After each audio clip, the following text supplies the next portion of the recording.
सब लोग? मैं उम्मीद करती हूँ कि आप सब लोग बहुत अच्छे होंगे, बहुत अच्छे से पढ़ाई भी कर रहे होंगे, है ना? गुड आफ्टरनून, नमस्ते भाई। ऑडियो वीडियो सब कुछ क्लियर होगा, दिख पा रहा होगा आपको? चलो फिर अपनी आज की क्लास स्टार्ट करते हैं। आज जैसा मैंने कहा था, हम केमिस्ट्री का एटॉमिक स्ट्रक्चर चैप्टर पढ़ेंगे, है ना? हम आज से केमिस्ट्री, जिसको रसायन विज्ञान कहते हैं, आप जानते हो जनरल साइंस सामान्य विज्ञान की 3 ब्रांचेस होती हैं। बायोलॉजी, जीव विज्ञान, जो मैं पढ़ा ही रही हूं, आगे भी पढ़ाऊंगी। दूसरा सब्जेक्ट है आपका केमिस्ट्री, जिसको हम रसायन विज्ञान कहते हैं, और तीसरा फिजिक्स, जिसको हम भौतिक विज्ञान कहते हैं। केमिस्ट्री में हम बिल्कुल पहला चैप्टर स्टार्ट करेंगे, जिस चैप्टर का नाम है एटॉमिक स्ट्रक्चर। हिंदी में बोलते हैं परमाणु संरचना। जब हम बात करते हैं इस चैप्टर में हम क्या क्या पढ़ेंगे, एटम्स क्या होते हैं, एटॉमिक थ्योरी क्या होती है, उसके बाद एटम का ऑर्डर क्या होता है, एटम की जब हम रेडियस की बात करेंगे, सारी बातें इस चैप्टर से बनने वाले सारे क्वेश्चन हम यहाँ पर करेंगे, है ना? यानी कि एक एटम की, एक परमाणु की संरचना कैसे बनी है वो पढ़ने वाले हैं।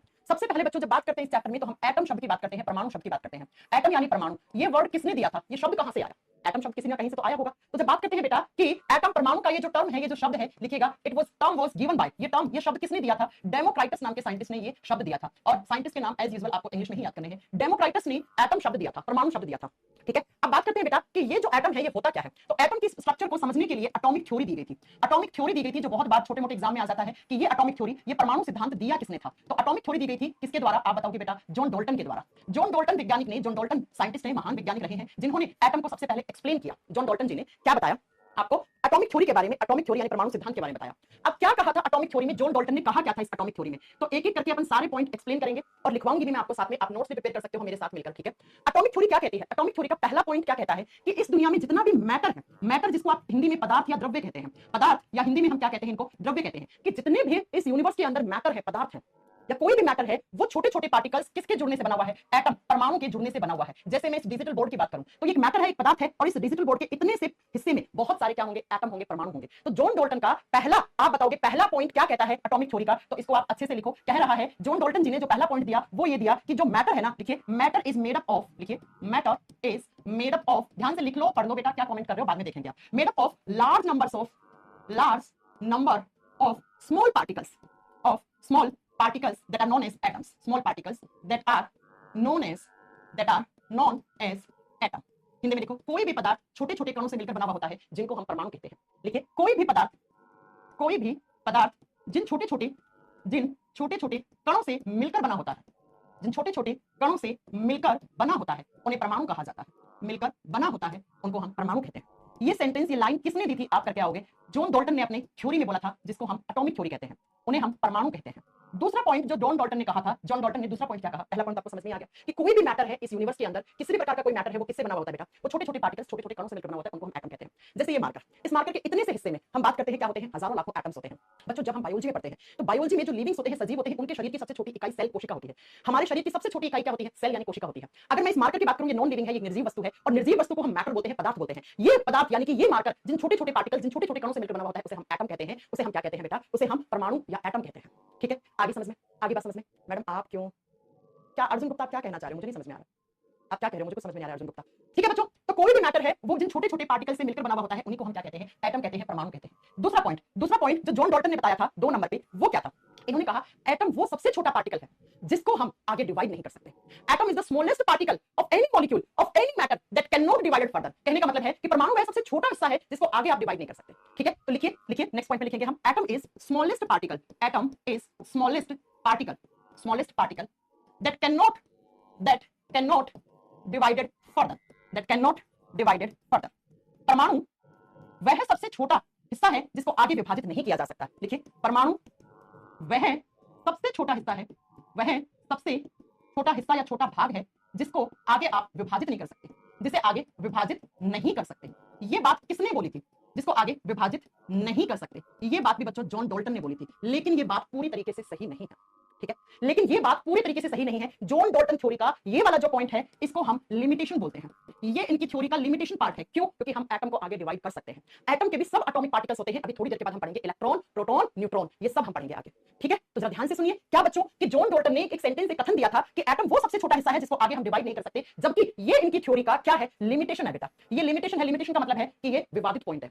इन्होंने तो बोल दिया, लेकिन इसके बाद हम पढ़ते हैं एटम के 3 सब एटॉमिक पार्टिकल्स होते हैं, है ना? कौन कौन से? इलेक्ट्रॉन, प्रोटॉन, न्यूट्रॉन होते हैं, राइट? तो बच्चों इसको हम लिमिटेशन वाले पॉइंट में रखते हैं। तो अगर आपसे एग्जाम में क्वेश्चन पूछ ले कि जॉन डॉल्टन थ्योरी का लिमिटेशन पॉइंट क्या है, तो वो यही है। तीसरा पॉइंट जो जॉन डॉल्टन ने बोला था, वो बोला था कि एटम्स जो होते हैं, एटम आप बोलोगे can neither be created nor be destroyed. इन्होंने कहा कि परमाणुओं को ना ही तो उत्पन्न किया जा सकता है, ना ही इन्हें नष्ट किया जा सकता है। लिखिए, परमाणुओं को ना ही उत्पन्न किया जा सकता है, ना ही उत्पन्न, ये सेंटेंस आपको मास ऑफ कंजर्वेशन जब पढ़ाऊंगी ना वहां पर वापस काम आएगा, ना ही उत्पन्न किया जा सकता है, ना ही इनको नष्ट किया जाता है, ना ही नष्ट किया जा सकता है। ये तीनों सेंटेंस आपको बताने हैं, किसमें बताया गया, इसमें बताया गया जॉन डाल्टन ने। जॉन डाल्टन जी ने एटॉमिक थ्योरी दी थी, जिस एटॉमिक थ्योरी में आपको 3 पॉइंट याद रखने हैं। अगर इन तीनों पॉइंट में से कभी भी लिखा हुआ आ जाए कि ये पॉइंट्स किसने बोले, तो बच्चों पहला पॉइंट जॉन डाल्टन ने बोला कि मैटर, कोई भी पदार्थ इस यूनिवर्स का वो सबसे छोटे पार्टिकल से बना हुआ, उन्हीं को आप परमाणु कहते हो, एटम कहते हो। दूसरा, एटम जो होते हैं उनको आगे फर्दर डिवाइड नहीं कर सकते हैं, और ना ही एटम को आप क्रिएट कर सकते हो, ना उन्हें डिस्ट्रॉय या नष्ट कर सकते हो। ठीक है बच्चों, ये तीनों सेंटेंस आपके किसने बताए थे, आप बताओगे, जॉन डाल्टन जी ने बताए। अब इन्होंने कहा, नेक्स्ट पॉइंट सुनना मेरी बात को ध्यान से, है ना बेटा, सब समझ में आ जाएगा केमिस्ट्री में, बेसिक से चलो, एकदम बिल्कुल बेसिक से चलो, सब कुछ समझ में आ जाएगा। जब हम एटम की बात करते हैं, जॉन डाल्टन जी ने एक सेंटेंस कहा कि भाई एटम्स को आगे डिवाइड नहीं कर सकते, ये लाइन इनकी लिमिटेशन बन गई। लिमिटेशन का मतलब ये पूरे तरीके से सही नहीं थी। तो आज भी कुछ साइंटिस्ट जॉन डाल्टन की थ्योरी को मतलब पूरी तरीके से सच नहीं मानते हैं।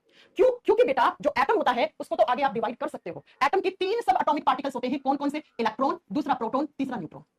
जब हम एटम की स्ट्रक्चर की बात करते हैं तो एटम के 2 हिस्से होते हैं बेटा, एटम के 2 पार्ट होते हैं। पहले हिस्से को बोलते हैं एटम का न्यूक्लियस, जिसको हिंदी में कहते हैं नाभिक, और दूसरा जो एटम का हिस्सा होता है उसको नाम दिया जाता है ऑर्बिट, जिसको हिंदी में हम कक्ष कहते हैं या कक्षाएं कहते हैं। और एटम को कैसे रिप्रेजेंट किया जाता है, इस तरीके से, ये कोई एटम का न्यूक्लियस है बच्चों, ये उसका न्यूक्लियस है, और बाहर इस तरीके से एटम के सर्कुलर पाथ होते हैं, यानी कि गोल गोल पाथ होते हैं। इन्हीं सर्कुलर पाथ को आप क्या कहते हो, ऑर्बिट कहते हैं। ऐसे हम किसी भी एटम को रिप्रेजेंट करते हैं बच्चों। अब किसके एटम को कैसे, सारी बातें आपको धीरे धीरे आगे समझ में आएंगी। तो मैंने कहा एटम के 3 सब एटॉमिक पार्टिकल्स होते हैं, 3 उप परमाणुक हिस्से होते हैं, इलेक्ट्रॉन, प्रोटॉन, न्यूट्रॉन। इनमें से जब हम बात करते हैं एटम के 2 हिस्से होते हैं, जो सेंटर वाला हिस्सा होता है एटम का, इसको हम नाम देते हैं न्यूक्लियस, नाभिक नाम देते हैं। केंद्रक मत लिख देना, केंद्रक सेल में होता है, कोशिका में होता है। और ये जो बाहर इस तरीके से हमने ये जो गोल गोल ये सर्कुलर पाथ दिखाए हैं, इन्हीं को हम क्या कहते हैं, ऑर्बिट कहते हैं, कक्ष कहते हैं बच्चों। 2D मॉडल में ऑर्बिट कहते हैं, 3D मॉडल में ऑर्बिटल्स कहते हैं। ये सारी बातें हम आपको आगे पढ़ेंगे, ठीक है। अब जरा सुनो, इस न्यूक्लियस में कौन रहता है। एटम के 3 सब एटॉमिक पार्टिकल्स में 2 पार्टिकल्स जो होते हैं, पहला प्रोटॉन और दूसरा न्यूट्रॉन, ये न्यूक्लियस में रहते हैं। तो न्यूक्लियस जो होता है वो प्रोटॉन और न्यूट्रॉन को अपने अंदर जोड़ के रखता है। प्रोटॉन और न्यूट्रॉन कहां रहते हैं, किसी भी एटम के न्यूक्लियस में, नाभिक में रहते हैं। और ये जो बाहर सर्कुलर पाथ है ना, इसके अंदर क्या रहते हैं, इसके अंदर इस तरीके से इलेक्ट्रॉन रहते हैं बच्चों। तो कभी भी आपसे एग्जामिनर पूछ ले कि न्यूक्लियस के अंदर किसी भी परमाणु के कौन कौन से सब परमाणु हिस्सा होता है, तो आप क्या कहोगे बेटा, आप प्रोटॉन और न्यूट्रॉन कहोगे। और इन्हीं प्रोटॉन और न्यूट्रॉन के जोड़ को, प्रोटॉन और न्यूट्रॉन का जो सम होता है ना, जोड़ होता है, इसी को केमिस्ट्री में न्यूक्लियॉन्स भी कहते हैं। तो बच्चों एग्जाम में कैसे क्वेश्चन आएगा, व्हाट इज न्यूक्लियॉन्स, हिंदी में सेम नाम होता है। न्यूक्लियॉन्स किससे बनता है, आपको तो न्यूक्लियस पूछा है, न्यूक्लियस ये है। न्यूक्लियॉन्स किसको बोलते हैं, प्रोटॉन और न्यूट्रॉन को एक साथ मिला दो तो उन्हें हम न्यूक्लियॉन्स कहते हैं। और इसी चीज को आपको आगे समझना है कि ये प्रोटॉन और न्यूट्रॉन होते हैं ना, ये भी और छोटी स्ट्रक्चर से बने हुए होते हैं, और उन और छोटी स्ट्रक्चर को हम क्या कहते हैं, क्वार्क कहते हैं, क्वार्क कहते हैं। तो अगर आपसे एग्जाम में क्वेश्चन मैम कैसे बनेगा, मैं साथ में क्वेश्चन डिस्कस करते जा रही हूं, ठीक है। एग्जाम में क्वेश्चन आता है न्यूक्लियॉन्स क्या है, क्या न्यूक्लियॉन्स में इलेक्ट्रॉन पाए जाते हैं, आपको कहना है नहीं। दूसरा प्रश्न आएगा प्रोटॉन और न्यूट्रॉन भी किसके बने हुए होते हैं, तो आपको बताना है वो क्वार्क के बने हुए होते हैं बच्चा, क्वार्क के बने हुए होते हैं। अब मुझे ये बताओ प्रोटॉन न्यूट्रॉन में और क्वार्क में सबसे छोटा कौन हो गया, ये पूछा हुआ प्रश्न एनटीपीसी के पेपर का। प्रोटॉन न्यूट्रॉन क्वार्क में सबसे छोटा कौन है, तो आपको आंसर क्या करना है, सबसे छोटा क्वार्क, सबसे छोटा क्वार्क है। और इसी क्वार्क की खोज किसने की, तो इसकी डिस्कवरी की थी जेलमैन नाम के साइंटिस्ट ने। ये जो मैं साइंटिस्ट के नाम लिखवा रही हूं ना बेटा, ये एग्जाम में आएंगे, ये पूछे जाते हैं एग्जाम में, तो आपको याद रखना है जेलमैन करके साइंटिस्ट हैं, उन्होंने किसकी खोज की थी, क्वार्क की। और उन्होंने बताया कि जो प्रोटॉन और न्यूट्रॉन जिनको हम एक साथ न्यूक्लियॉन कहते हैं, वो किसके बने हुए होते हैं, आप बताओगे क्वार्क के बने हुए होते हैं। और क्वार्क की खोज जेलमैन ने, जेलमैन में जे आएगा बेटा, जी नहीं आएगा, हाँ जेलमैन ने की थी, जेलमैन ने इसकी डिस्कवरी की थी, किसकी, क्वार्क की। ठीक है बच्चों, आगे बात समझ में। और बाहर इन ऑर्बिट्स में क्या रहते हैं, इलेक्ट्रॉन रहते हैं। ये जो राउंड राउंड मैंने स्ट्रक्चर बनाई ना गोल गोल, इनको ही आप या तो शेल बोल दो या ऑर्बिट बोल दो। इसी ऑर्बिट का दूसरा नाम क्या होता है, इन्हें हम शेल या कक्षा बोलते हैं। तो बच्चों किसी भी एटम के अंदर 3 सब एटॉमिक पार्टिकल्स होते हैं, इलेक्ट्रॉन, प्रोटॉन, न्यूट्रॉन। इलेक्ट्रॉन्स कहां रहते हैं, कक्षा कक्षाओं में, ऑर्बिट या शेल में रहते हैं। प्रोटॉन और न्यूट्रॉन न्यूक्लियस में रहते हैं। और इन प्रोटॉन और न्यूट्रॉन जिन छोटी और स्ट्रक्चर से मिलकर बने हुए होते हैं, उनको हम क्वार्क कहते हैं, जिसकी खोज जेलमैन ने की थी, जेलमैन ने की थी। ठीक है। और आपसे पूछ ले कि न्यूक्लियॉन्स क्या होता है, तो आप बताओगे किसी भी न्यूक्लियस के अंदर क्या होते हैं, जो प्रोटॉन और न्यूट्रॉन होते हैं उनको एक साथ मिलाकर न्यूक्लियॉन्स कहते हैं, उन्हें एक साथ मिलाकर क्या कहते हैं, हम न्यूक्लियॉन्स कहते हैं। तो आपको एटम, न्यूक्लियस, ऑर्बिट, क्वार्क चारों शब्द समझ में आ गए होंगे, ठीक है, चारों शब्द आपको समझ में आ गए होंगे। अब चलिए अगले पॉइंट पे चलते हैं। जब हम बात करते हैं कि एटम के 2 हिस्से होते हैं, पहले हिस्से को हम क्या बोलते हैं, न्यूक्लियस कहते हैं, जिसको हिंदी में हम नाभिक कहते हैं। तो इस नाभिक की खोज किसने की थी, किसने बताया था कि किसी भी एटम के सेंटर में उसका न्यूक्लियस होता है, उसका नाभिक होता है, ये बताया था बच्चों रदरफोर्ड ने। तो न्यूक्लियस की डिस्कवरी किसने की थी, नाभिक की खोज किसने की थी बच्चों, आप बताओगे रदरफोर्ड ने। केमिस्ट्री में आप इन साइंटिस्ट का नाम बार बार सुनोगे बेटा, बार बार, आगे बहुत बार मैं इनका नाम बोलूंगी। बहुत सारा काम किया है केमिस्ट्री में, बहुत बड़ा योगदान है किनका, रदरफोर्ड जी का। रदरफोर्ड ने बताया कि जो आपका एटम होता है उसके सेंटर में क्या होता है, न्यूक्लियस होता है, और उस न्यूक्लियस के अंदर प्रोटॉन और न्यूट्रॉन होते हैं। अब बच्चों जब बात करते हैं कि कैसे बताया, तो रदरफोर्ड जी ने एक एक्सपेरिमेंट किया था बेटा, ठीक है, एक एक्सपेरिमेंट किया था, जिस एक्सपेरिमेंट का नाम क्या था, अल्फा पार्टिकल स्कैटरिंग एक्सपेरिमेंट। हमने 8वीं 9वीं क्लास में पढ़ा था। एक गोल्ड का एटम रखा था, सोना धातु का एटम रखा था, और यहाँ पे एक अल्फा एमिटर लगाया था। जैसे अल्फा पार्टिकल की गोल्ड की फॉइल पे क्या करवाई थी, बम्बार्डमेंट करवाई थी। तो हजारों में से एक पार्टिकल था, वो वापस जिस डायरेक्शन से गया था उसी डायरेक्शन में वापस आ गया, क्योंकि वो गोल्ड के एटम के अंदर जो न्यूक्लियस था उससे टकरा गया था। ये आगे पढ़ाएंगे, खैर आपको सिर्फ याद रखना है इसी एक्सपेरिमेंट का नाम था अल्फा पार्टिकल स्कैटरिंग एक्सपेरिमेंट। और इसी एक्सपेरिमेंट को करके रदरफोर्ड ने कहा कि किसी भी एटम के सेंटर में उसका न्यूक्लियस होता है बच्चों। क्या होता है उसका आगे सब पढ़ाएंगे। इलेक्ट्रॉन प्रोटॉन की खोज किसने की, तुम लोग कितना आगे चलते हो यार, रुक जाओ, ठीक है, सब पढ़ाएंगे आगे, थोड़ा पेशेंस रखा करो, पेशेंस, ठीक है, स्टेप बाय स्टेप चलेंगे तो आपके लिए आसान होगा पढ़ना। तो लिखिए बच्चा कि रदरफोर्ड ने न्यूक्लियस की खोज कौन से एक्सपेरिमेंट से की थी, उस एक्सपेरिमेंट का नाम था alpha particle scattering experiment, English में बोलते हैं alpha particle scattering experiment, Hindi में लिखो अल्फा कणों का प्रकीर्णन प्रकीर्णन अनुप्रयोग। इस एक्सपेरिमेंट से मैंने आपको हल्का फुल्का भी बताया है कि कैसे किया था एक्सपेरिमेंट। इससे क्या किया था आप बताओगे बेटा? इससे इन्होंने न्यूक्लियस की डिस्कवरी की थी, नाभिक की खोज की थी अल्फा पार्टिकल स्कैटरिंग एक्सपेरिमेंट से। कुछ नहीं, अल्फा पार्टिकल्स की बम्बार्डमेंट करवाई थी, एक गोल्ड का एटम लेकर, सोने का एटम लेकर, और हजारों में से, ऐसे कहते हैं 100% में से 10 पार्टिकल्स ऐसे थे जो जिस रास्ते गए थे उसी रास्ते से वापस लौट के आ गए, क्योंकि न्यूक्लियस में पॉजिटिव चार्ज होता है ना, रिपल्सन की वजह से वो वापस आ गए। वो आपको आगे सारा कुछ पढ़ाएंगे, ठीक है बच्चों? तो इस एक्सपेरिमेंट से न्यूक्लियस की खोज हुई थी, नाभिक की खोज हुई थी। अब मुझे बताओ न्यूक्लियस किससे बना हुआ होता है? Nucleus is made up of proton and neutrons. नाभिक किससे बना हुआ होता है? प्रोटॉन प्लस न्यूट्रॉन, ये दोनों किसमें रहते हैं? नाभिक में रहते हैं, यानी कि प्रोटॉन और न्यूट्रॉन से मिलकर बनता है आपका क्या? आप बताओगे? न्यूक्लियस बनता है, नाभिक बनता है, ठीक है? दूसरा पॉइंट सुनो, ये जो प्रोटॉन और न्यूट्रॉन होते हैं न्यूक्लियस के अंदर, यहां पर इन प्रोटॉन और न्यूट्रॉन के बीच में एक बहुत स्ट्रॉन्ग फोर्स लगता है, और जिस फोर्स को बोलते हैं न्यूक्लियर फोर्स, नाभिकीय बल। तो एग्जाम में क्वेश्चन आता है न्यूक्लियस में कौन सा फोर्स होता है? तो दूसरा पॉइंट लिख दो यहां पर, न्यूक्लियस में 2 नंबर पे न्यूक्लियस किसका बना हुआ है? प्रोटॉन न्यूट्रॉन का। प्रोटॉन न्यूट्रॉन किसके बने हैं? क्वार्क के। ये बात किसने की? जेलमैन ने की। दूसरा पॉइंट आप लिखेंगे between neutron and proton, between neutron and proton nuclear forces are present. लिखिए nuclear forces are present, forces are present. नाभिक में, हिंदी में लिखोगे, नाभिक में न्यूट्रॉन और प्रोटॉन के बीच में कौन से बल पाए जाते हैं? लिखिए नाभिक में न्यूट्रॉन और प्रोटॉन के बीच नाभिकीय बल पाए जाते हैं, के बीच नाभिकीय बल पाए जाते हैं, नाभिकीय बल पाए जाते हैं। लिख लिया? हाँ जी मैम। चल नेक्स्ट पॉइंट सुनो, क्योंकि न्यूक्लियस के अंदर न्यूक्लियर फोर्सेस है, तो वहां पे जो एनर्जी स्टोर होगी वो कौन सी एनर्जी होगी? वो न्यूक्लियर एनर्जी होगी। तो नेक्स्ट पॉइंट लिख दो इसके अंदर, nuclear energy in stored in nucleus. लिखिए nuclear energy is stored in nucleus. Hindi में लिखोगे नाभिक में नाभिकीय ऊर्जा पाई जाती है। किसी भी परमाणु के नाभिक में नाभिकीय एनर्जी पाई जाती है, नाभिकीय ऊर्जा पाई जाती है बेटा। कहां पर? किसी भी परमाणु के नाभिक में नाभिकीय ऊर्जा स्टोर होती है या पाई जाती है या संग्रहित होती है बेटा, क्योंकि वहां पर फोर्सेस कौन से पाए जाते हैं? न्यूक्लियर फोर्सेस पाए जाते हैं। लिख लिया? हाँ जी। बहुत सबको समझ में आएगा आपको, थोड़ा सा वेट करो, हर एक चीज बिल्कुल बेसिक से पढ़ा रही हूं। मुझे पता है आप लोगों को पता है इलेक्ट्रॉन प्रोटॉन न्यूट्रॉन क्या होते हैं, लेकिन फिर मुझे पढ़ाना है, इन बहुत सारी चीजें आपको नहीं पता है, वही आप में से पढ़ने आए हैं, ठीक है बच्चों? आगे बस समझ लें कि न्यूट्रॉन और प्रोटॉन कहां पे प्रेजेंट होते हैं? किसी भी एटम के न्यूक्लियस में प्रेजेंट होते हैं। अब मैं आपको 2 चीजें पढ़ाने जा रही हूं जो आगे आपको केमिस्ट्री में काम आएगी। बच्चों आप रिएक्शन पढ़ते हैं, अभिक्रिया पढ़ते हैं, आपने पक्का कभी ना कभी अभिक्रिया नाम सुना ही होगा। केमिस्ट्री में रिएक्शंस होती हैं, अभिक्रियाएं होती हैं। ये अभिक्रिया 2 प्रकार की होती है। केमिस्ट्री में जो रिएक्शन होती है वो 2 प्रकार की होती है। कौन कौन सी 2 प्रकार की? वो सुनो बच्चा, एक रिएक्शन होती है जिनको हम बोलते हैं न्यूक्लियर रिएक्शन। हाँ मैम, हमने सुना है न्यूक्लियर रिएक्टर में न्यूक्लियर रिएक्शन होती है, नाभिकीय संयंत्र में नाभिकीय अभिक्रियाएं पाई जाती है। एटम बॉम्ब, हाइड्रोजन बॉम्ब, और जो हमारे घरों में इलेक्ट्रिसिटी आती है वो किसकी देन है? वो सारी इन्हीं रिएक्शंस की देन है, न्यूक्लियर रिएक्शंस की देन है। नाभिकीय अभिक्रियाएं याद रखना बेटा, इन्हीं के एग्जांपल में आपको मैं एक चैप्टर पढ़ाऊंगी, रेडियो एक्टिविटी न्यूक्लियर रिएक्टर। जो हमारे घर में बिजली आती है ना, वो इन्हीं रिएक्शन से बनती है। एटम बम, हाइड्रोजन बम, परमाणु बम, हाइड्रोजन बम न्यूक्लियर रिएक्शंस पे आधारित होते हैं। दूसरी जो हम केमिस्ट्री में रिएक्शंस पढ़ते हैं वो पढ़ते हैं केमिकल रिएक्शंस। हाँ जी मैम, हमने पढ़ी है केमिकल रिएक्शंस, जैसे डिस्प्लेसमेंट, डबल डिस्प्लेसमेंट, है ना, कॉम्बिनेशन। हमने पढ़ा है मैम कि CO2 और H2O जुड़ता है तो ग्लूकोज बनता है, शायद आपने पढ़ा होगा। इन्हें बोलते हैं रासायनिक अभिक्रिया। कोई आपसे ये पूछ ले कि क्या फर्क होता है न्यूक्लियर और केमिकल रिएक्शन में, डिफरेंस क्या होता है? मैं आपसे क्वेश्चन पूछ रही हूँ, जरा बताइए कि न्यूक्लियर रिएक्शन में और केमिकल रिएक्शन में क्या डिफरेंस होता है? क्या डिफरेंस होता है? सुन लीजिए, आज के बाद सबको आंसर कैसे करना है। किसी भी एटम का, केमिकल रिएक्शन जिसमें किसी भी एटम का न्यूक्लियस हिस्सा लेता है, कौन हिस्सा लेता है? न्यूक्लियस, जिसको हिंदी में नाभिक बोलते हैं। जिसमें न्यूक्लियस हिस्सा लेता है उन रिएक्शंस को हम क्या बोलते हैं बेटा? उनको हम न्यूक्लियर रिएक्शंस कहते हैं। ऐसी कोई केमिकल रिएक्शन जिसके अंदर क्या आप बताओगे बेटा? न्यूक्लियस हिस्सा लेता है, उसको न्यूक्लियर रिएक्शन कहते हैं। और ऐसी केमिकल रिएक्शन जिसमें इलेक्ट्रॉन हिस्सा लेते हैं, इलेक्ट्रॉन हिस्सा लेते हैं, उन अभिक्रियाओं को हम क्या बोलते हैं? केमिकल रिएक्शन कहते हैं बेटा। कैसे? रासायनिक अभिक्रिया कहते हैं।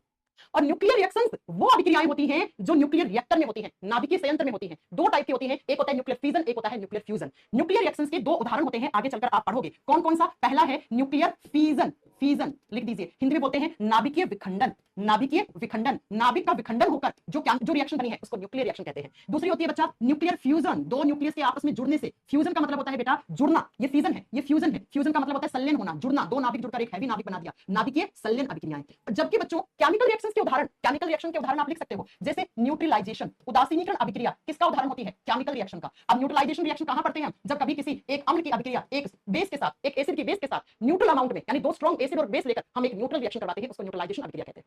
ठीक है बेटा। ऐसी दूसरी होती है डिस्प्लेसमेंट रिएक्शन, ये सारी आप आगे पढ़ोगे। डिस्प्लेसमेंट रिएक्शन को बोलते हैं विस्थापन अभिक्रिया। ऐसे बच्चों एक और होती है कॉम्बिनेशन केमिकल रिएक्शन, कॉम्बिनेशन जिसको हम बोलते हैं संयोजन रासायनिक अभिक्रियाएं। तो ये कैसी रिएक्शन है? ये वो रिएक्शन है जिनमें इलेक्ट्रॉन हिस्सा लेते हैं, और ये वो रिएक्शन है जिसमें एटम का न्यूक्लियस हिस्सा लेता है। तो बात समझ में आई? हमारे एटम के 2 हिस्से होते हैं, एक न्यूक्लियस के अंदर न्यूट्रॉन प्रोटॉन रहते हैं, उनके बीच में न्यूक्लियर फोर्सेस लगते हैं, जिसके रिजल्ट में एटम के न्यूक्लियस के अंदर न्यूक्लियर एनर्जी स्टोर होती है। और ऐसे रिएक्शन जिसके अंदर न्यूक्लियस नाभिक हिस्सा लेता है उसको न्यूक्लियर रिएक्शन कहते हैं। और ऐसी रिएक्शन जिसमें बाहर जो शेल होती है, जो कक्षाएं होती हैं, उनके अंदर जो इलेक्ट्रॉन होते हैं वो हिस्सा लेते हैं, उनको हम केमिकल रिएक्शन कहते हैं। अब इलेक्ट्रॉन कौन से हिस्सा लेते हैं? वैलेंस इलेक्ट्रॉन, सारी आगे बात करेंगे हम, ठीक है बच्चे? वो इलेक्ट्रॉन लोन पेयर कहलाते हैं, सारी बातें आगे करेंगे। तो हमारा एटम का पहला हिस्सा हो गया न्यूक्लियस। अब बच्चों आपसे एग्जाम में क्वेश्चन पूछता है कि एटम का जो न्यूक्लियस है, इसकी जो रेडियस है, ये किस ऑर्डर की होती है या ये साइज किस ऑर्डर का होता है? तो तीसरे पॉइंट में देखो, पहला दूसरा तीसरा पॉइंट कैसे बना। हमने न्यूक्लियस पढ़ा, न्यूक्लियस में पहला पॉइंट ये लिखा, दूसरा ये लिखा, तीसरा ये लिखा। अब चौथा पॉइंट सुनो, चौथे पॉइंट में आपको क्या सुनना है? चौथे में लिखो ऑर्डर ऑफ, फोर्थ पॉइंट पे लिखो ऑर्डर। हर लाइन में क्वेश्चन बनेगा बेटा, क्वेश्चन कैसे आएंगे? जब आप प्रैक्टिस करोगे तो आपको समझ में आएगा। Order of size of nucleus, nucleus किसी भी एटम का जो न्यूक्लियस है उसके साइज का ऑर्डर क्या है? लिखो नाभिक की त्रिज्या का क्रम क्या है? नाभिक की त्रिज्या का क्रम क्या है? किस ऑर्डर का होता है न्यूक्लियस? त्रिज्या का क्रम क्या है? किस ऑर्डर का होता है? तो हमने पढ़ा है मैम, ये होता है 10 की पावर -15 मीटर के ऑर्डर का। और आप फिजिक्स पढ़ रहे हो, आपने पढ़ा होगा 10 की पावर -15 को आप क्या लिख सकते हो? हम लिख सकते हैं 1 फर्मी। लिख सकते हो? अरे लिख सकते हो, इतनी फिजिक्स पढ़ी है ना आपने। 1 फर्मी लिख सकते हैं हम। तो एग्जाम में क्वेश्चन आता है बेटा कि जो एटम का न्यूक्लियस होता है वो किस साइज के ऑर्डर का होता है, उसका ऑर्डर क्या है? तो आपको बताना है वो होता है 10 की पावर -15 मीटर, और जिसको हम 1 फर्मी भी लिख सकते हैं। लिख सकते हैं? हाँ जी मैम। तो ये आपको न्यूक्लियस में 5 पॉइंट याद रखने हैं। न्यूक्लियस किसका बना हुआ होता है, कौन से फोर्सेस लगते हैं, कौन सी एनर्जी स्टोर होती है, न्यूक्लियस हिस्सा लेता है उस रिएक्शन को, उस अभिक्रिया को क्या कहते हैं, और उसके साइज का ऑर्डर क्या है, उसके साइज का ऑर्डर क्या है। ये कौन है? आकाश से काम करना, इस प्रकाश कुमार पटेल को ब्लॉक कर देना। मैडम जी बहुत एटीट्यूड में रहती हो आप, कमेंट्स का कोई रिप्लाई नहीं देती हो। अभी तुमने मैडम को कोई खरीद रखा है क्या? तुम्हारा स्पेशल ट्यूशन चल रहा है क्या? इसलिए हर क्लास में परेशान करता है, ये वही बच्चा मुझे याद है, इसको ब्लॉक कर दो इस बैच से, कभी डीएक्टिवेट नहीं करना इसका नंबर। तेरा मैडम एटीट्यूड है क्योंकि कमेंट रिप्लाई नहीं करती है। अब मैं तुम्हारे जैसे हर बच्चे का कमेंट रिप्लाई करूंगी तो पढ़ाऊंगी कब? और तुम्हारा कमेंट क्या होगा मुझे पता है, मेरा नाम ले लो। बकवास। चलो फिर कहते हो कि मैडम सिलेबस नहीं हो पाता, कैसे हो पाएगा तुम्हारे जैसे बच्चों की वजह से सिलेबस? चलो अगला पॉइंट। अब बच्चों हमारे एटम का दूसरा हिस्सा होता है, उसको बोलते हैं ऑर्बिट। ऑर्बिट जिसको हम कक्ष कहते हैं, और उन्हीं ऑर्बिट्स को हम दूसरा नाम देते हैं शेल। कक्षाओं का नाम, कक्ष या कक्षाओं। क्या होते हैं ये ऑर्बिट, क्या होती है शेल, ये आपको जानना है। क्या होती है ऑर्बिट, क्या होते हैं ऑर्बिटल्स? बच्चों कोई भी एटम है उसके न्यूक्लियस के बाहर इस तरीके से सर्कुलर पाथ होते हैं, ऐसे गोल पाथ होते हैं। इन्हीं गोल पाथ को आप ऑर्बिट या शेल कहते हो। इनको क्या कहते हैं हम? ऑर्बिट कहते हैं, कक्ष कहते हैं। और इन्हीं ऑर्बिट में क्या रहते हैं? इन्हीं ऑर्बिट में इलेक्ट्रॉन्स लगातार चक्कर काटते रहते हैं। ऐसे इलेक्ट्रॉन रहते हैं बच्चा इनके अंदर, ऐसे इलेक्ट्रॉन रहते हैं बच्चा। आगे बात समझ में है ना? आपको बात समझ में आ गई? हाँ जी मैम। अब बच्चों एग्जाम में क्वेश्चन क्या आता है कि ये जो ऑर्बिट है उनमें इलेक्ट्रॉन रहते हैं, कौन से ऑर्बिट में मैक्सिमम नंबर ऑफ इलेक्ट्रॉन कितने भरे जाते हैं? तो लिखिए बच्चा कि इन ऑर्बिट में कितने इलेक्ट्रॉन भरे जाएंगे मैक्सिमम, उसको निकालने का एक फॉर्मूला होता है। और क्या फॉर्मूला होता है? लिखिए number of maximum electron in orbit.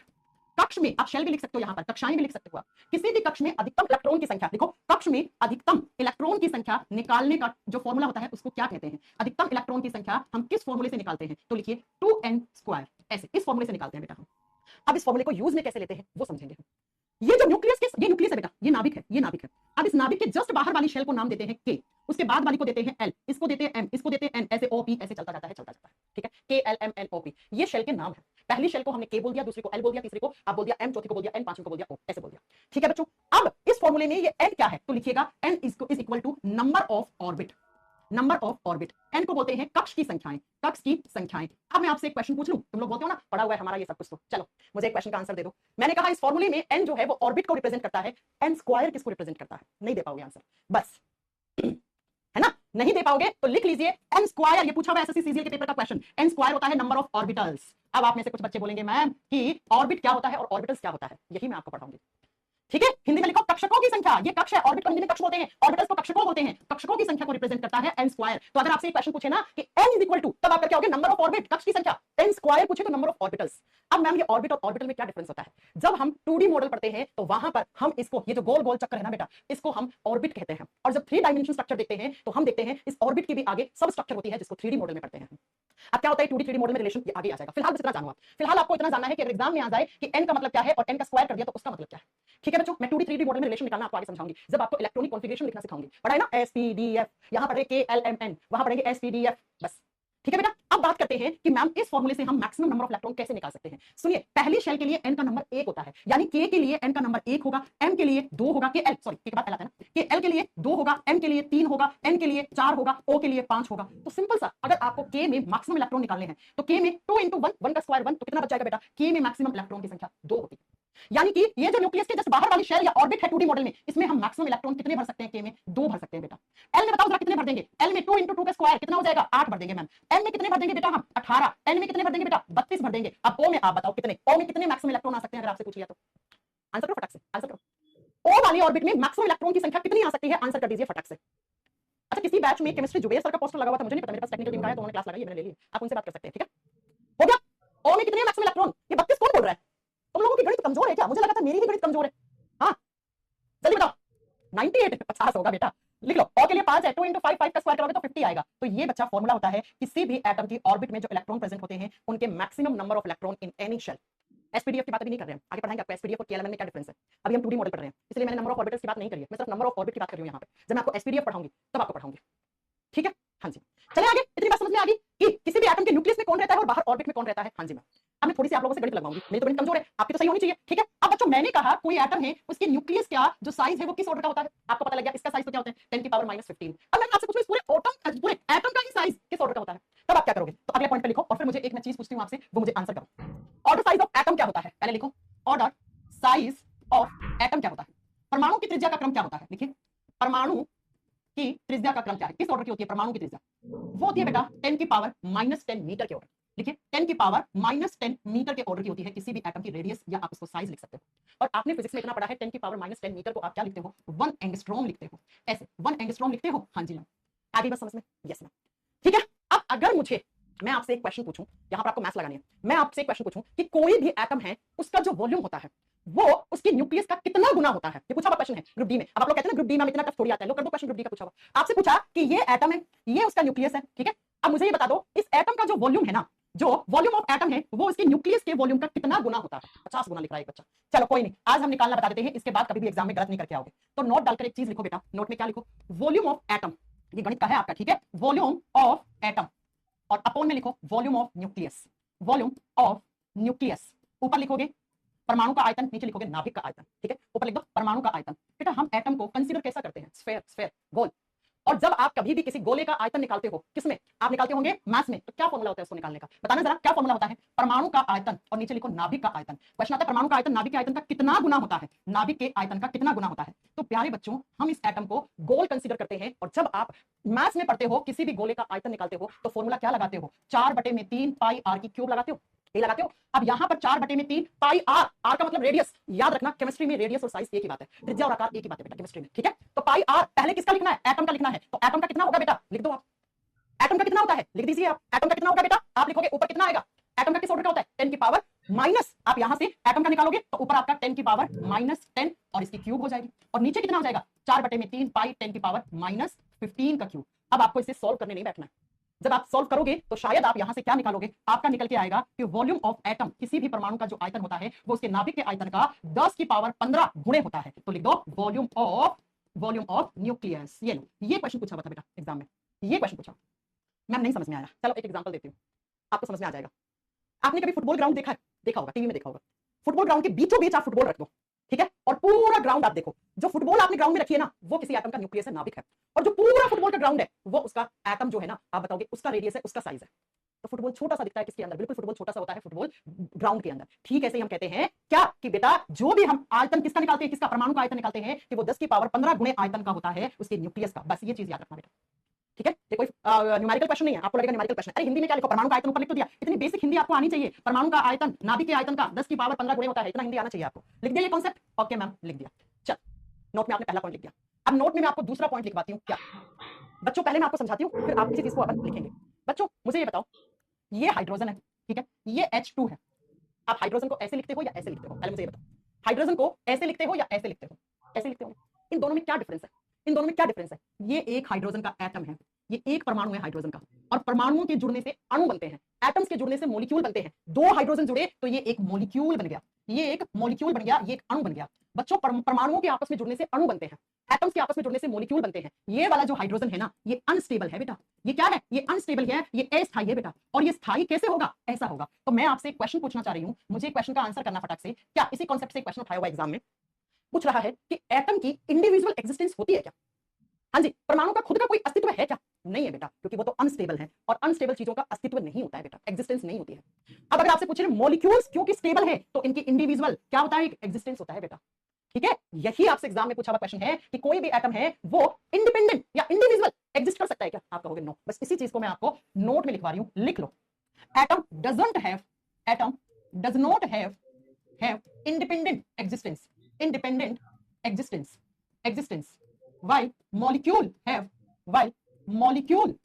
या molecules भी लिख सकते हो आप, molecule have independent existence। आपको क्या लिखना है बेटा, परमाणु का खुद का कोई अस्तित्व नहीं होता है, परमाणु का खुद का कोई अस्तित्व नहीं होता है, कोई अस्तित्व नहीं होता है बेटा। इंडिविजुअल तरीके से, इंडिपेंडेंट तरीके से एग्जिस्ट नहीं करता है एटम, अस्तित्व नहीं होता है, जबकि अणुओं का खुद का अस्तित्व होता है, जबकि जबकि अणुओं का खुद का अस्तित्व होता है, अणुओं का खुद का अस्तित्व होता है, अस्तित्व होता है, एग्जिस्टेंस होते हैं। बस आपको इतना एक बात याद रखनी है, एटम्स जब अकेले होते हैं वो अनस्टेबल होते हैं, वो स्टेबल होने के लिए मॉलिक्यूल्स बनाते हैं, अणु बनाते हैं। परमाणु का खुद का कोई एग्जिस्टेंस नहीं होता है, वो अस्थायी होता है, वो स्थायी होने के लिए मॉलिक्यूल बना लेता है, अणु बना लेता है। और एग्जाम में आता है जैसे एटम शब्द किसने दिया था, डेमोक्राइटस ने, वैसे मैम ये मॉलिक्यूल शब्द कहां से आया, ये मॉलिक्यूल जो शब्द है ना, ये जो अणु शब्द है, ये शब्द, ये टर्म किसने दिया था, एवोगाड्रो। लिख दो एवोगाड्रो ने। एवोगाड्रो ने क्या शब्द दिया था, अणु शब्द दिया था, हिंदी में सेम नाम लिख दो। एवोगाड्रो ने क्या बताया था, मॉलिक्यूल शब्द दिया था, ये अणु शब्द, जैसे एटम तो किसने दिया था, डेमोक्राइटस ने, वैसे मॉलिक्यूल शब्द किसने दिया, एवोगाड्रो ने दिया। बस इतनी बात आपको याद रखनी है, ठीक है। ये एवोगाड्रो नंबर वापस आएगा आगे चलकर क्या पढ़ाएंगे। अब मैंने क्या पढ़ाया पिछले 50-55 मिनट में, आ जाओ 5 मिनट के मैं आपको रिवाइज करवा के जाती हूँ, ठीक है बच्चों। सबसे और क्वेश्चन कैसे आते हैं, ये एटम शब्द हमने चैप्टर स्टार्ट किया एटॉमिक स्ट्रक्चर, जिसमें एटम शब्द किसने दिया था, परमाणु शब्द डेमोक्राइटस नाम के वैज्ञानिक ने दिया, जबकि एटॉमिक थ्योरी, परमाणु सिद्धांत, परमाणु के बारे में 3-4 पॉइंट बोले थे, वो किसने बोले थे, जॉन डाल्टन ने। तो एटॉमिक थ्योरी, परमाणु सिद्धांत किसने दिया था, जॉन डाल्टन ने दिया था, ठीक है। आपसे पूछता है कि मैटर क्या होता है, कोई भी मैटर किससे बनता है, तो आप बताओगे मैटर जिन छोटे छोटे पार्टिकल से मिलकर बना होता है उसी को एटम कहते हैं, उसी को परमाणु कहते हैं। जैसे कोई भी लिविंग बॉडी सेल से मिलकर बनी होती है, वैसे कोई नॉन लिविंग थिंग होती है, कोई मैटर होता है, कोई पदार्थ होता है, कोई द्रव्य होता है, वो एटम यानी परमाणु से मिलकर बना होता है। इन्होंने कहा, जॉन डाल्टन ने कहा कि एटम वो सबसे छोटा पार्टिकल है जिसको आगे डिवाइड नहीं कर सकते, और यहीं पे इनकी थ्योरी फेल हो गई, इनकी थ्योरी का लिमिटेशन है। जबकि बच्चों हम तो एटम को आगे 3 सब एटॉमिक पार्टिकल्स में डिवाइड कर सकते हैं, कौन कौन से, इलेक्ट्रॉन, प्रोटॉन, न्यूट्रॉन, ये 3 सब परमाणु हिस्से होते हैं परमाणु के। और जॉन डाल्टन ने कहा परमाणु को आगे विभाजित नहीं कर सकते, तो वो पॉइंट उनका लिमिटेशन है, वो उनकी एकदम वहां पर फेल होने वाली, विवादित, वो कंट्रोवर्सी का पॉइंट है, ठीक है। बात करते हैं बेटा, एटम के 2 हिस्से होते हैं, एटम के सेंटर वाले हिस्से को न्यूक्लियस, उसका नाभिक कहते हैं, बाहर जो सर्कुलर पार्ट होते हैं उनको ऑर्बिट यानी कक्ष कहते हैं। एटम के न्यूक्लियस में प्रोटॉन, न्यूट्रॉन रहते हैं, उन्हीं प्रोटॉन, न्यूट्रॉन को एक साथ न्यूक्लियॉन्स कहते हैं हम। तो न्यूक्लियस, न्यूक्लियस दोनों शब्द याद रखना। ये प्रोटॉन और न्यूट्रॉन और जिन छोटे पार्ट के बने होते हैं उनको क्वार्क कहते हैं, यानी एग्जाम में आ जाए प्रोटॉन और न्यूट्रॉन किसके बने होते हैं, क्वार्क के बने होते हैं। इसकी खोज किसने की, जेलमैन ने की।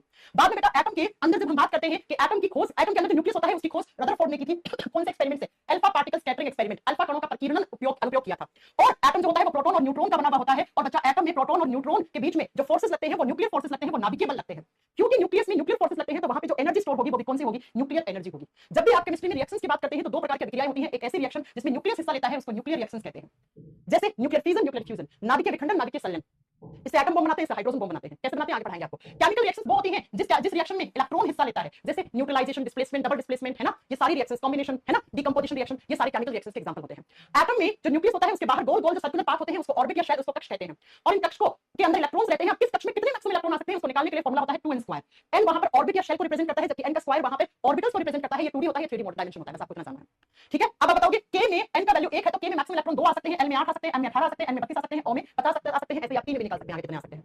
ये जो एटम का साइज होता है वो होता है 10 की पावर -10 मीटर का, जबकि न्यूक्लियस का जो रेडियस का साइज होता है, या साइज बोल सकते हो या रेडियस बोल सकते हो, त्रिज्या का क्रम होता है वो 10 की पावर -15 होता है। क्वेश्चन आता है कि एटम के वॉल्यूम का आयतन जो होता है वो न्यूक्लियस के आयतन का कितना गुणे होता है, तो वो इतना गुणे होता है। हम कैसे निकाला, तो ये आपने मैथ्स में जब भी आप गोले का आयतन निकालते हैं तो गोले के आयतन के लिए आप ये फॉर्मूला लगाते हैं 4/3 पाई r क्यूब। ये r क्या है, ये एटम की r है। केमिस्ट्री में रेडियस और साइज की बात होती है, याद रखना, त्रिज्या और आकार की बात होती है, जितनी रेडियस उतना ही साइज उस एटम का, राइट। और नीचे आपने न्यूक्लियस के वॉल्यूम लिख दिया गोले का, तो यहां से आपको ये मिला, तो वो 10 की पावर 15 गुने होता है, ठीक है बच्चों। अगला क्वेश्चन आपसे मैंने बोला कि हाइड्रोजन को कैसे लिखते हैं, H लिखते हैं या H2। आपने कहा मैम H2, क्यों H2, क्योंकि H एटम है, हाइड्रोजन का एक एटम H है, और अकेला एटम की कोई इंडिपेंडेंट एग्जिस्टेंस नहीं है, इसीलिए एटम्स मॉलिक्यूल्स की फॉर्म में स्टेबल होते हैं बेटा। जो परमाणु होते हैं वो अणुओं के रूप में स्थायी होते हैं, इसीलिए हम कहते हैं H नहीं H2 बोलो, H2 बोलो। हाइड्रोजन गैस H2 गैस ऐसे लिखते हैं, है ना बच्चों, आपने पढ़ा होगा, क्योंकि इसका कोई इंडिविजुअल एग्जिस्टेंस नहीं है। यहाँ पर 2 हाइड्रोजन मिल गए तो एक आपका अणु बन गया, एक मॉलिक्यूल बन गया, इसकी एग्जिस्टेंस है। और यहीं से हमने पता लगाया कि मॉलिक्यूल्स क्या होते हैं, अणुओं के जुड़ने से। आप बताओ, परमाणुओं के जुड़ने से अणु बनते हैं, एटम्स के जुड़ने से परमाणु बनते हैं। और ये परमाणु शब्द किसने दिया था, एवोगाड्रो ने दिया था। ये परमाणु शब्द किसने दिया था, एवोगाड्रो ने दिया था। बस इतनी बात आपको याद रखिए, ठीक है। अब यहां से हम नेक्स्ट क्लास में पढ़ेंगे, आगे हम अगली क्लास में कंटिन्यू करेंगे। अब मुझे बता दो, सिर्फ आज की क्लास का कोई डाउट है आपके सामने? लकी जी क्या टाइप कर रहे हो, GBH वाई वाई वाई या WH सब कुछ टाइप कर दिया लकी जी ने ना, उल्टी एबीसीडी सारी टाइप कर दिया आपने। अब बताओ, आज की क्लास तक कोई डाउट है, आगे का नहीं चलो। और कैसी लगी आपको क्लास, मुझे ये बता दो कि आज की क्लास का कोई डाउट है तो बताइए।